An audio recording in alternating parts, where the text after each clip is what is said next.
Para a gente entender melhor essa questão do que é o esclarecimento, a gente tem que se teletransportar lá para 1700 e alguma coisa, para um período da filosofia que ficou conhecido como Iluminismo. E dentre os filósofos todos daquela época, eu gostaria de citar o Immanuel Kant, famoso pela Crítica da Razão Pura, Crítica da Razão Prática, livros que mudaram a ciência e mudaram a história da humanidade.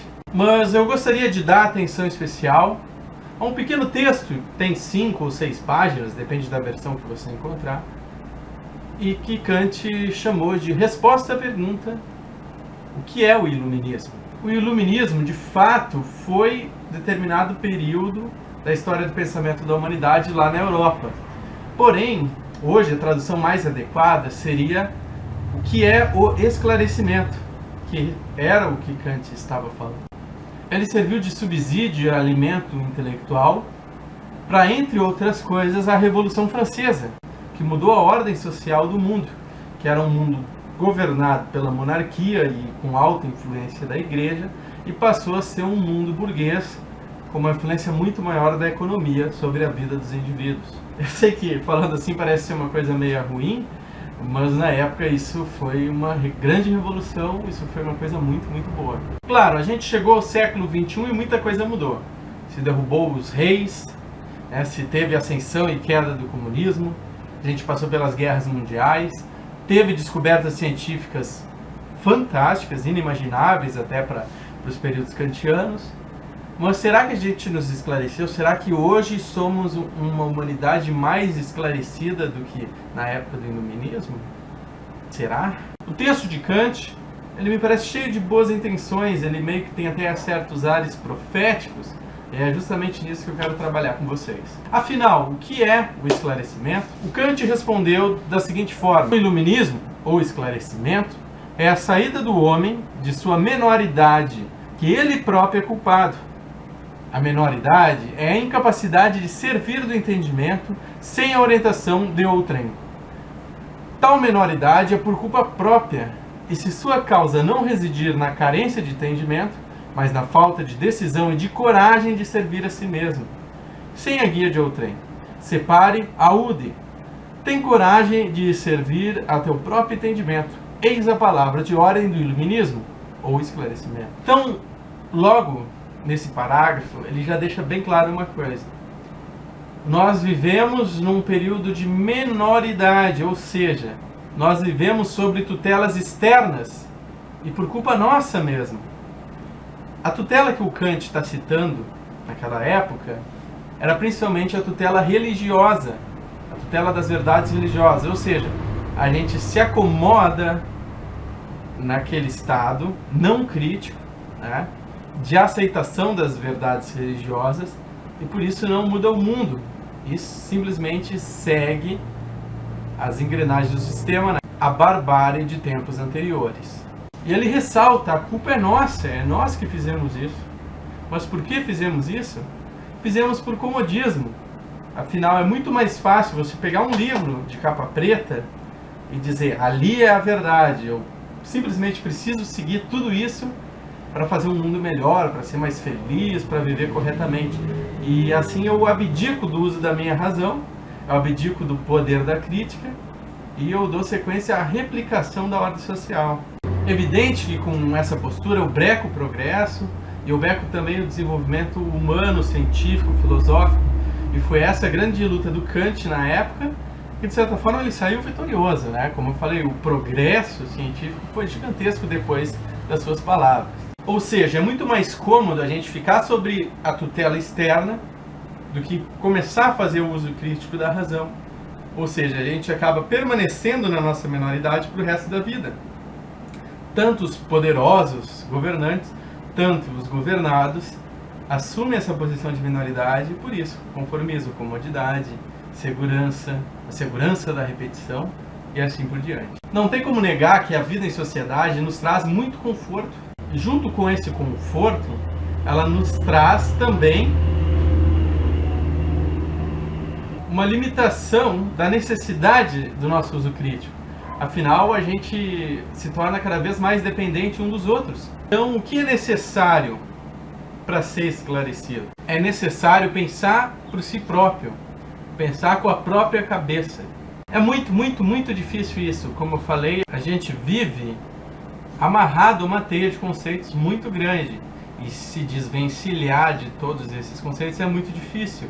E digo até nem é necessário. Mas a gente precisa saber usar a crítica, principalmente sobre os conceitos fundamentais de nossa vida, para assim a gente poder se dizer esclarecido. Ao contrário do que se possa pensar, o Kant não era um elitista. Ele não vai dizer só filósofos, só os sábios, só os estudados podem se esclarecer. Não. Para ele, qualquer um pode se esclarecer. Independente da formação, da classe social, independente de tudo. Basta, vamos dizer, a pessoa querer e se esforçar para isso. Raciocinar com a própria cabeça não é anarquia. Não é nada disso. O Kant até chega a falar, raciocinai, mas obedecei. Esse obedecer do Kant também não é ficar calado. Geralmente a gente tem a ideia que obedecer é ficar calado. Não! Kant diz que pelo contrário, você obedece enquanto aquilo está em vigor, mas você tem que fazer uso da sua razão para tornar a sua crítica pública, certo? Para que cada vez mais pessoas saibam dessa sua crítica e façam correções, façam adendos, e assim sua crítica poder tomar o poder suficiente para mudar as coisas, certo? Então, respeitar, sim. Por exemplo, impostos. Você reclama dos impostos, os impostos são altos, os impostos são injustos, então você não vai pagar os impostos. Não é isso que o Kant está falando. Para ele, você tem que construir uma crítica bem fundamentada, porque você acha que os impostos são abusivos, e tornar essa crítica pública, e tentar conseguir seguidores para conseguir chegar lá em cima e assim a crítica possa se fazer valer e os impostos possam ser reduzidos. Mas você, enquanto cidadão, está sujeito a ir pagando os impostos. Você não tem motivo. Ah, não, eu sou um cara esclarecido, então eu não vou pagar meus impostos. Não é isso. Eu sou um cara esclarecido. Eu acho que os impostos estão injustos, então eu tenho que formar meus argumentos e ir atrás da mudança. E aí, mais uma vez, nos mostra que realmente a gente está na menoridade. Porque muitas vezes as pessoas ficam... A crítica, ela fica um murmúrio, assim, um murmúrio. E literalmente ninguém faz nada. E daí quando surge alguém fazendo, cadê os argumentos? Não tem. São palavras ao vento, são gritos de ordem que, vamos dizer assim, competem com a ordem atual, mas não a questionam. São gritos que, como ideologia, diferem do que se tem, mas como postura são muito semelhantes, e isso é terrível. Por isso, ao ler esse pequeno texto do Kant, a gente consegue ter a noção de que essa questão do esclarecimento não é algo de momento, não é algo exclusivo daquele período histórico, mas é um projeto que toda a humanidade tem que assumir ao longo dos anos.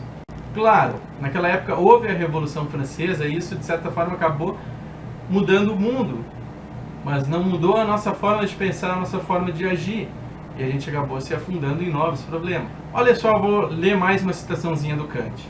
Por meio de uma revolução, talvez se possa levar a cabo a queda do despotismo pessoal e da opressão gananciosa ou dominadora, mas nunca a verdadeira reforma no modo de pensar. Novos preconceitos, juntamente com os antigos, servirão de rédeas à grande massa destituída de pensamento. É incrível como essa história se repete ainda até hoje. Se repete e se replica, se reproduz. Segundo a ideia kantiana, a gente deveria fazer o uso pleno de nossa liberdade para examinar muito bem nossas ideias e assim tornar elas públicas. Em suma, a nossa sociedade não é esclarecida. E a sociedade lá do tempo do Kant também não era esclarecida. Isso significa que, passado mais de 200 e poucos anos, a gente não atingiu o esclarecimento. E eu me atrevo até a dizer, a gente ficou estagnado nesse sentido.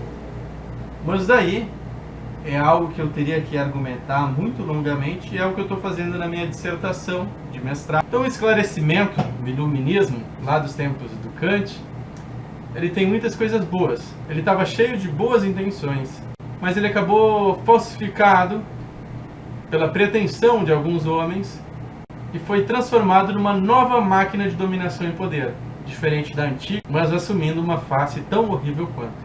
E aí, o que você acha? Você é uma pessoa esclarecida?